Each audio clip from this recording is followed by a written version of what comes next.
Hi guys, my name is Anansi Tagalog. I'm here to represent to you the travel itinerary optimizer. So, unsa din travel itinerary optimizer? So, the travel itinerary optimizer is a data-driving tool that helps travelers plan the most efficient and cost-effective travel itineraries. It consolidates data from flights, hotel, and local activities to recommend the optimal combination based on user preference, such as budget, travel duration, and interest categories. So, kaning travel itinerary optimizer is a smart tool nga makahelp gid sa user plan affordable o efficient trips nga gi-combine ang flights, hotel, o activities base sa ilang budget, travel time, and interest. Sorry for that. And then, objective is to read travel data like flights, hotel, and activities from CSV files. So, dito kaon sa system ang information sa flights, hotel, o activities sa CSV files para gamiton bitaw sa user.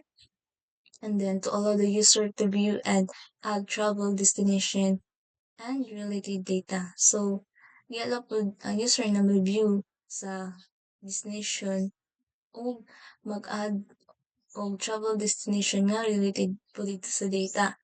And then, to compute the most optimal travel itinerary within a given budget. So, para pod makatipid ang user. So, goods kay ni para sa ilaha, no? And then, to simulate a simple travel planning assistant for student or beginner travelers. So, perfect kayo sa mga beginner travel para balaan yun nila pila ilang cost or budget sa ilang pag-travel. And then, features. First is the view available travel destination. Is na dito makita ang mga available travel destination. No, makitaan mo siya dito. And then, the optimize a travel itinerary based on the destination and budget. So, dira, kung sa tong available nga destination, nga, kato nga, pipili mo destination, nimo, then, ano, pila gid imong budget, makita po na to sa next slides. Ako kung i-explain din optimist travel, no? Bigyan ta sa example dito. And then, a new destination which the custom flight, hotel, and activity information is kanang mag-add kag destination nga naka-custom sa flight, hotel, and activities information. And then, sa view and auto-open updated CSV file is mauni siya ang ano, unsay mo gi-input dito sa add new destination, mao mao to ang makita dito sa CSV file nga bag-o nga like atong update nimo nga gi-add. Then, cross-platform CSV viewer support Windows, macOS, Linux. So, dito nimo kita ang viewer sa CSV, no, sa Excel. And then, mo ni akong sample outputs. So, mo ni akong giingon PA na nga ipakitahan nako, no, unsa ni mo ni mga sample outputs. So, di ba, number 1 is available destination. Di ba niyan ako nga kung dito na ito makita ang mga available na destination. And then, 2 is optimize itinerary. Then, add new destination. Then, views CSV file. Then, 5 is exit. So, nag-enter ko diri og number 2. So, ang number 2 na to is the optimized itinerary. So, naay nakakuan is enter the desired destination which is the Tokyo. Kung ibutang. And then, i-enter na po na ako akong total budget which is 12,000. So, nakita na dayon sa result, no, nga ang flight is Japan Airlines. So, ang cost niya is 8,500. Then akong hotel is Tokyo Inn, which is ang cost niya is 3,200 night. And then activities is dito sa Tokyo Tower visit. Then ang total estimated cost is 12,500. Like grabe no, makita gid nimo kung pila gid imong magastuan na. Kung igo ba imong kwarta, sakto ba siya sa imong budget, ano bitaw like perfect kayo siya. And then diri as is ako nang i-tudo sa inyo ang code nato, no? So, unsa day ni kani. So, natay import pandas, import nampay, OS, process and platform. So, ako ni siyang i-explain. Ang kaning kuan pandas is for reading and writing sa CSV file. And then, ang kaning numpy as NP is used here for scoring activities, meaning assigning values to activities based sa factor like cost, time, location, and user preference to help choose the best na option para sa travel plan. And then, OS is for file operation, checking if file exists. It means check if a file is present before performing action like a reading or writing para maiwasan dito na to ang kuan ka ng pag-error sa code, no? And then, input din tag class travel IOP ito rin CLI. So, CLI akong gigamit. Then, pwede man mag-GUI tao naa sa paano mo kanang gipapili po mi sir, no? So, CLI akong gigamit. And then, kini siya is mao na ang kuan define a CLI based class from the travel planner. So, kana siya is na-initialize or na-load ang travel data from CSV files, no? So, naatay mga kuan diri natay div underscore and it underscore open parenthesis self close parenthesis colon. Then, naa diri ang mga CSV files which is ang mga flight CSV, hotel CSV, o activities CSV. So, mao na ang mga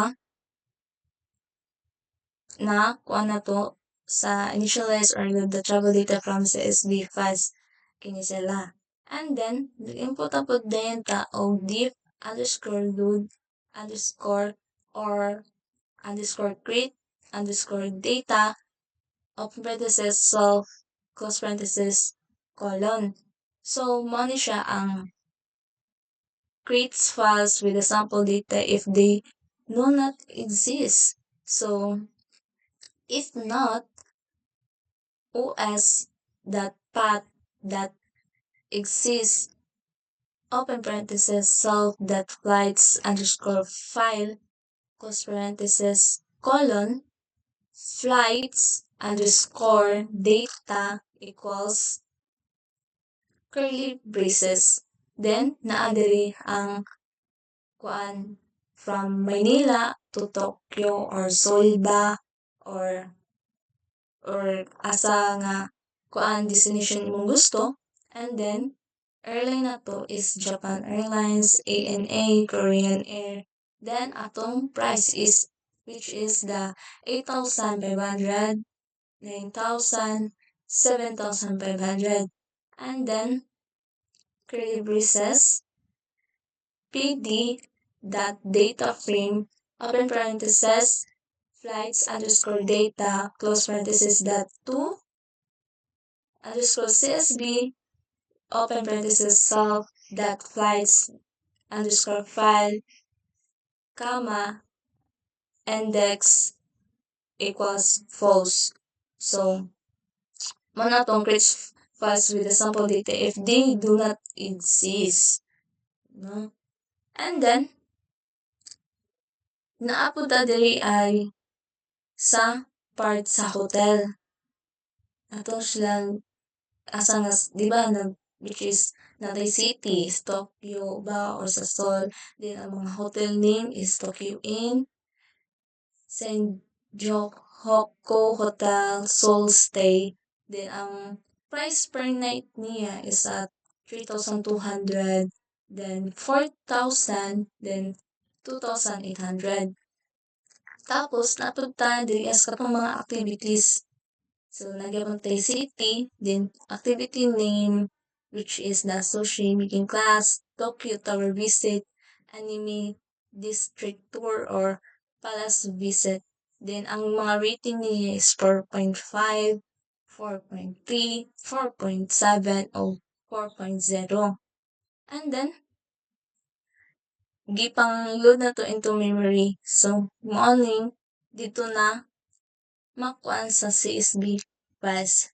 Tapos diri sa part sa kuan sa diff view underscore CSB open parenthesis self comma file underscore path close parenthesis colon is muna ang display the content of CSB files. So mag-display ang mga contents, no?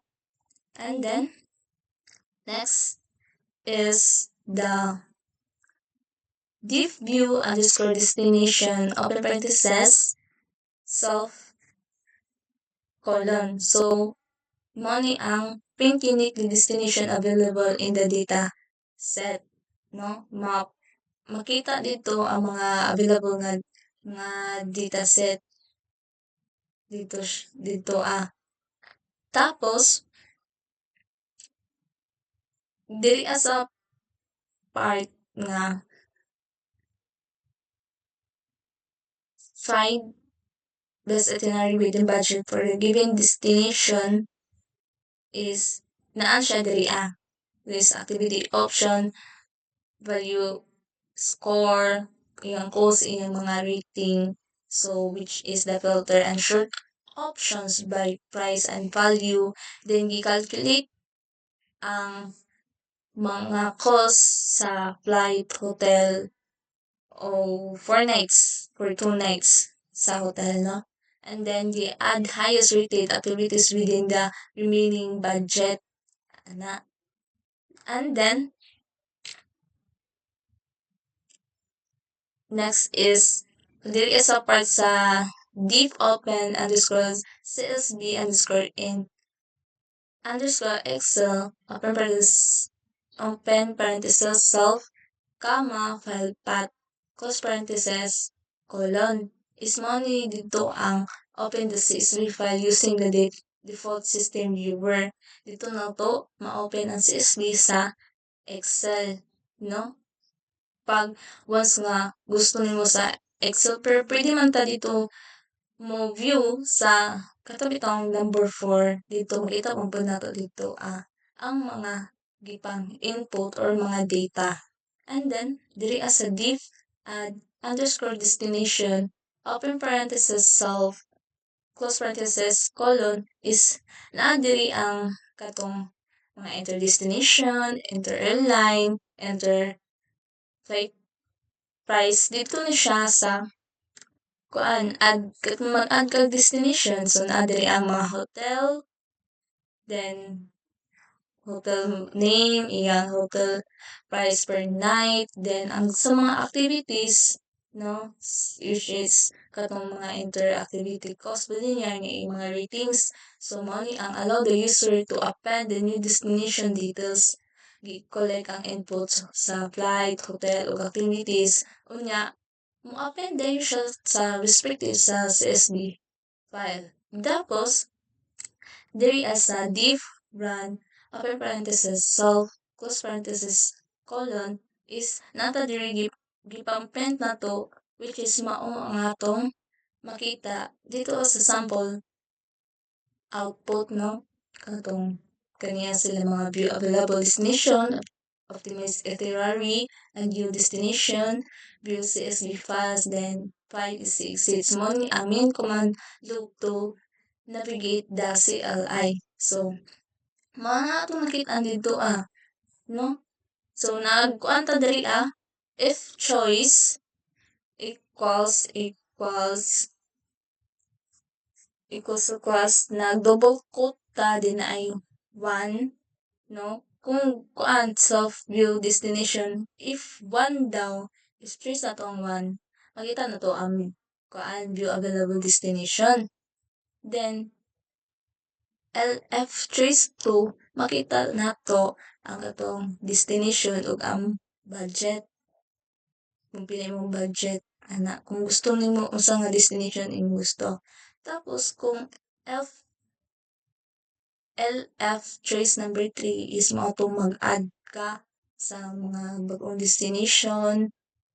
Then, ang kaning LF trace number 4 is mo ang makita nimo dito sa CSV files, which is sa mga flights file, hotel file, then activities file. And then, kung ano pa nato, ang 5 is and dayon ang iyang code, no? Mo break na siya. Balag ka mo ang mag-break, charot. And then, installation and usage guide. So, mao ni atong i-install then atong mga kuan usage, no, para itong magamit. So naatay kuan diri requirements, which is Python 3.7 plus. So nagamit ko og pandas and numpy libraries. Then nag-install ko og pip install pandas numpy. And then file auto creation. On first run, it automatically creates, which is katong flights CSV, hotel CSV, activity this CSV, this file are loaded and updated as new data. So dira anto makita, no? And then the conclusion is the travel itinerary optimizer provide a simple yet effective way to plan trips based on the budget and preference. It demonstrates how Python can be used to build practical tools for everyday tasks like travel planning. So, ang kuan dira is kuan makita gyud nimo siya or ma-budgetan gyud nimo ang pag-travel nimo, no? Like maka-help gyud siya para sa imong travel planning, saan ka mag-travel everywhere, and asa pa dira So, karon is ako nang i-run ang code, no? Mag-run ng code. So, here. So, nagamit sa ako sa connect ha. So, nagamit ko diri og kuan kanang diri ako sa Google Colab. Wala na ako sa PyCharm kay mag-install man po dito sa kuan install kag NumPy, Pandas na, and then so ako namang i-introduce sa inyo or ako namang gi-explain sa inyo ang code, right? So mo ni tanan code, no? So na-appreciate ko kanang kanang side comments na yung mga comment na like ani open the CSS by using the default system viewer na makita nimo diri so ako na ning ipa-run, no? So panan na to, ipa-run na natin. So para ma-visualize gid maayo. So ma-visualize gid kaayo. So atong i-choose una ang kaning number 1. So aning number 1, no? Kay ingon siya diri available destination. Mga view daw ang available destination. So naatay Tokyo o Seoul. Muni available destination. So gusto na ako magkuan sa optimize itinerary. So which is the number 2. Na asa ako gusto mag-travel. So ako gusto ko sa Seoul. Sa Seoul. Try na ko sa Seoul. sa Seoul. Yan, Seoul. So, pila man atong budget dira ang girl. Yung pila atong budget. So, for example, na ako'y kuan na ako'y 2,500. Maigot na kahani? Maigot kahani. So, feel na ako kagindi. So, tenga to, 2,500. So, nung available, very within budget. So, wala daw available. So, mada na ang, kuan sa, basta gamay bitaw yung kuan na budget. So, balik ta. So, balik ta sa number 2. So, balik sa number 2. So, piliin gyud na to ang katong Seoul, which is katong available destination. So, sa Seoul gihapon ta. Kaya nakakwarta na ako di. Kaya wala. So, akong kwarta, ni-increase na siya. So, 25,000. Yun. 25,000. So, naana. Nakita na ang result. So, akong flight is sa Korean Air, which is, ang cost niya is 7,500. The akong hotel is a Seoul stay, which is 29, stay 2,800 per night. Sorry for that. And then, akong activities is palace visit. Hello, dagang beto palace dito. And then, the total estimated cost ani kay 13,700. So, sunod ani kay kuan dili na pud ta sa add your destination no kung asa na pud atong gusto nga destination. So, ang number, so mag-enter na pud tag number 3 ani. So, mao ni. So, enter destination city nga gusto man ko dito sa kuan. Gusto na ko sa Paris. So, try na to. Paris. So, dapat open ka ng big ang first. So, Paris. Then, unsa nga airline atong kuan sa flight. So, which is Singapore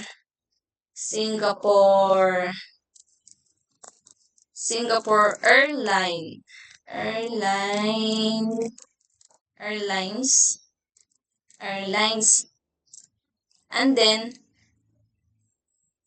And then flight price pila daw ang price daw na so which is 20,000. So, hotel. Di pa ngayon na po ta sa hotel name. So, unsa may ang hotel name dito, no? So,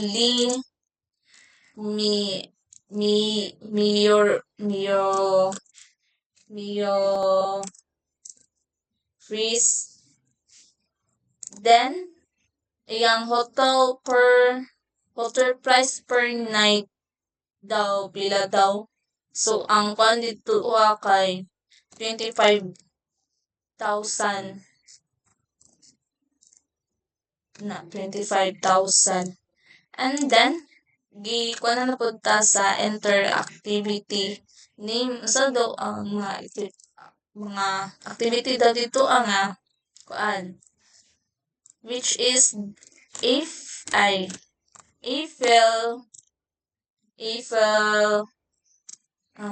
Eiffel Tower. Gusto ko ba ito dito? Eiffel Tower. Eiffel Tower. Gusto na ko na. And then, activity cost daw. So, which is 5,000. 5,000 ang iyang cost dahil. And then, pila iyang ratings daw. So, which is for 0.8. So, nara, ingon siya, new destination add details added. So, opening updated CSV file. So, try daw na to open ang CSV files which is ang number 4.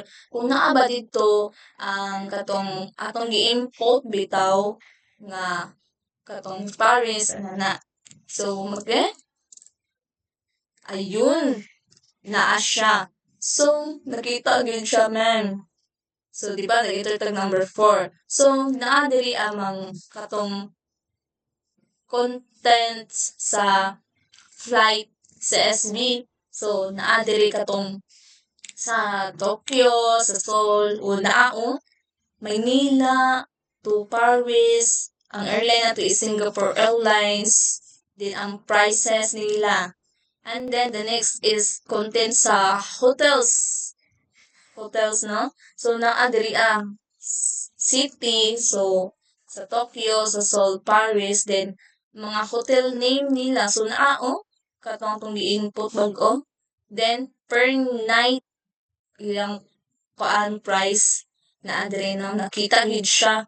Tapos, diri sa activities, so naa diri katong mga city sa Tokyo, Seoul, Paris, nakita niya pa siya nga activity name sa Eiffel Tower. Oh my God, ako dream nga destination pahan-pahan. So, wala, kabalon ako sa kurso. Magtigom na, hi, magtigom. Charis. And then, sa iyang course, nga iyang ratings.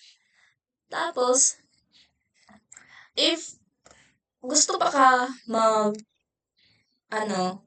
is gusto nimo nga mag-enter og number 1 if legit ba nga naa ba dito ang Paris. No? Kung available ba dito, syempre, mag-travel na ka. No? So, enter na to ang number 1. Like, oh my God. Grabe. Available na ang Paris. Mo biyahe na ta. So, gusto na ko mag-optimize itinerary. So, number 2. Pila ka akong kwarta ani no? Pila ka akong ikon ani i-budget ani. So, gusto ko Paris. Paris sa punta. Paris sa punta. So, akong total budget ani kay 20,000. 20,000? Or, i-increase na lang nato. I-increase nato. Instead of 20,000, let's go to the 30,000. Hala! Kwarta, naka 30,000.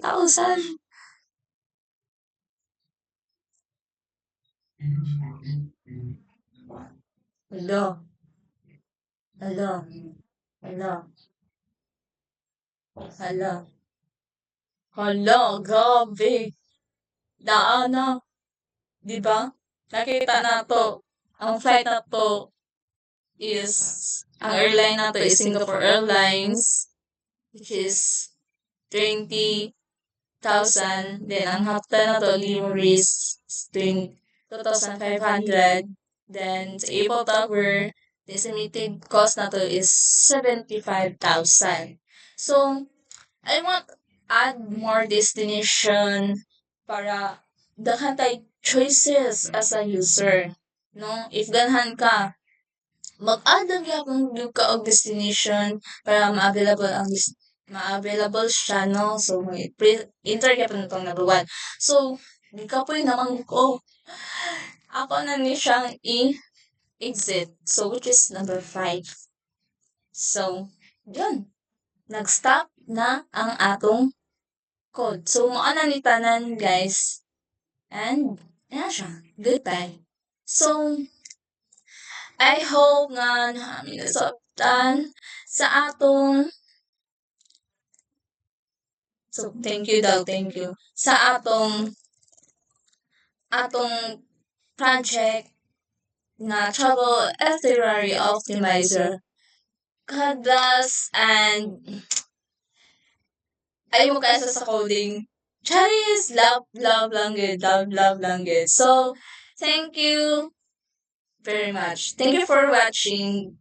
God bless again.